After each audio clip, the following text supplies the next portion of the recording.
I'm back.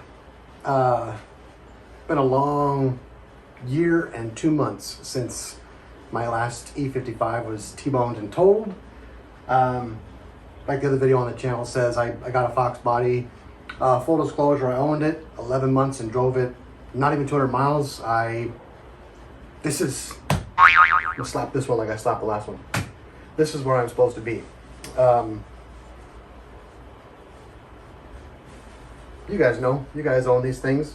If you've ever had one and sold it, or had one and it was totaled and regretted selling it or missed it dearly, it's nice to get another one back. There's not a lot of these left, you know what I mean, that are in acceptable condition. So the details on this car, everyone's gonna wonder.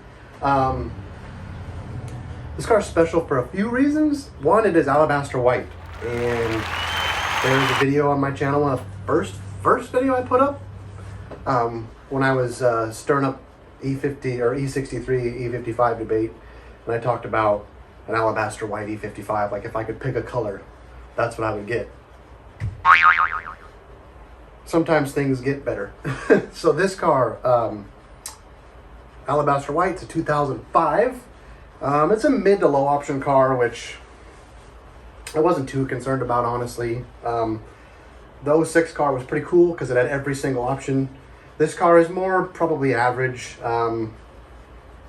Regular sunroof, Parktronic, no Distronic, dynamic seats, no cooled seats. You know, a mid option, probably like how 95% of them are. But its has two party tricks. One is it has 76,000 miles, 2005. The other one is that this is a DTK 650 car. So yeah, it gets out of its own way pretty well with the 650 kit. There's a few reasons I picked this car specifically. I got it locally from an awesome dude on the other side of the bridge from me. Couldn't ask to buy a car from a better person, a fellow enthusiast, a guy that's a lot like myself with neurotic things. Car has a book of maintenance on it. It has every single Mercedes service has been done to it. It just got new front airbags. It's immaculate, except for this right here, dude. We can't be having that. So a few reasons I picked it outside of the color, which is my absolute favorite on any car, honestly, but especially on these. The mileage is awesome, and the DTK kit was kind of the icing on the cake. My last car was long tubes only, and I was on the fence about adding a pulley to it and a bigger heat exchanger, and I got the long tubes on it, and then it got taken from me. But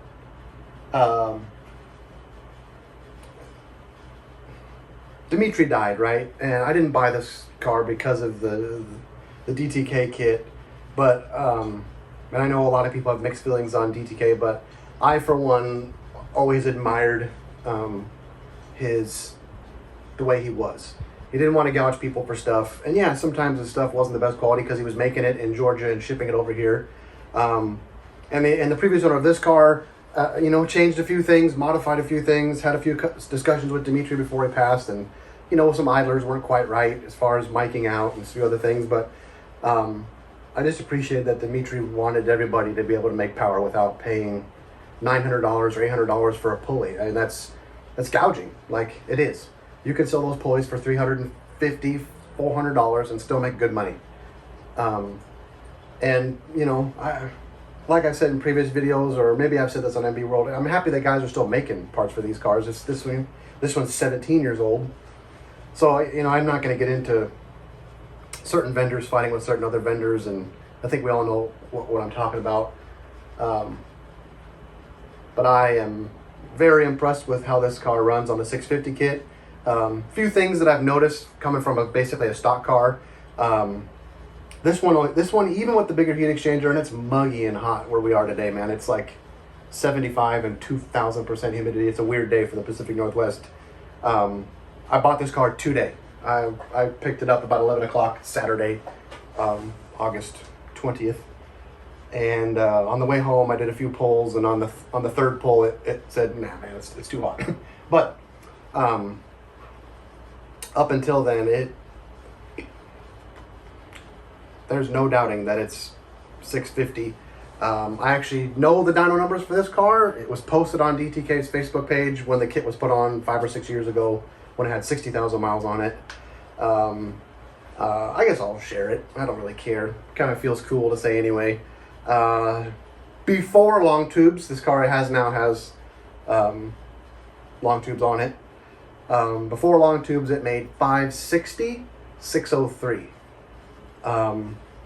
So it's got an updated tune on it for the long tubes that were installed, I think, last month by the previous owner. So it probably makes a few more than that. You know, it's probably 570, 575. I don't know. I don't really care so much, but it feels cool to say it. So yeah, I'm back. I'm over the moon. I am once again kind of feel whole. The Fox Body was a cool car. I got a lot of attention, honestly, more than I ever had in my other Benz. But I don't know. I'm at that stage of my life where this is me. I wanna cruise and drop the hammer every now and then and have my back and butt massaged and sit in real Napa leather. Like, you guys know these cars are special. So yeah, so there'll be a lot of pics of this thing coming up. A few other little specifics about it. It is on HRE 847Rs that were built for the car. They were ordered from HRE. They are 20s. You can see in some pictures. I typically am not a fan of a 20-inch wheel. It looks good, honestly. Like, in person, it looks good. You know, maybe it's a scotch big of a wheel, but I think maybe the lips on it kind of make it look a little smaller. I'm gonna roll with them for a while. I do have the factory wheels. I have every factory part that came off this car, manifolds and undershields and the factory intercoolers over here, and all the fluids extra he didn't need, a set of plugs. I mean, the previous owner really took care of this car, really valued the car, and kind of gets it with German stuff. He's a German enthusiast. So that's the car you buy one from. I just gave it my first little wash here, and I'm going to go do the interior and condition the leather and put my radio stations in there and all that fun stuff. But yeah, we're back. The 05 Alabaster, E55, and just like my last one, I will never ever get rid of this car. That's it, guys. So yeah, we're back, and happy to be back. Kind of miss the Benz community, kind of miss these cars, really miss these cars. So yeah, I'll see you guys on the forums. I'll be back to making videos now that I have something that I'm passionate about again, but we're back.